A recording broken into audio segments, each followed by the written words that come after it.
મિત્રો સિદ્ધાર્થ ઇન્ટરનેશનલ પોરબંદરમાંથી હું છું દિલીપ ચાવડા। મિત્રો મારે વાત કરવી છે ઇઝરાયલના કન્સ્ટ્રક્શનના નવા ઇન્ટરવ્યુ અને ઇઝરાયલની આવનારી નવી વેકેન્સી વિશે। મિત્રો કન્સ્ટ્રક્શનમાં તમે બધા જાણો છો કે દિલ્હી, ચેન્નઈ અને બરોડામાં ખૂબ આપણે ઇન્ટરવ્યુ કરાવ્યા, ખૂબ લોકો પાસ થયા, ખૂબ લોકોને આપણે ઇઝરાયલ મોકલ્યા છે અને ઘણાની પ્રોસેસ ચાલે છે। મિત્રો આ સિવાય જે લોકો હજી કન્સ્ટ્રક્શનમાં ઇન્ટરવ્યુમાં પાસ નથી થયા કે ઇન્ટરવ્યુ જે આપવાનું બાકી છે એમના માટે ટૂંક જ સમયમાં બરોડા, રાજકોટ અને દિલ્હીમાં આપણે ઇન્ટરવ્યુનું કરવા જઈ રહ્યા છે। એટલે એ લોકો પણ જે છે એ વહેલી તકે તૈયારી રાખે।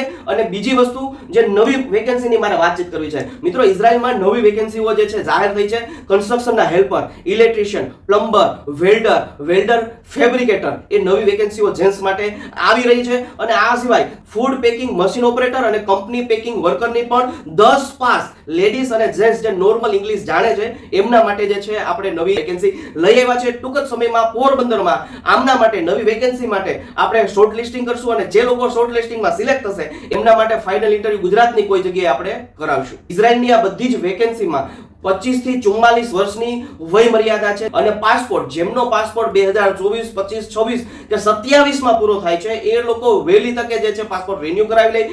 બીજા નંબરમાં, જ્યાં સુધી લોકો ફાઇનલ ઇન્ટરવ્યુમાં સિલેક્ટ નથી થતા ત્યાં સુધી એમના ડોક્યુમેન્ટ્સ, બધા જ ડોક્યુમેન્ટ આપણી ઓફિસે જ હોય છે। કેન્સલેશન કરાવવું હોય કે ડોક્યુમેન્ટ પરત જોતા હોય તો સેમ ડે આપણી ઓફિસેથી મળી શકશે।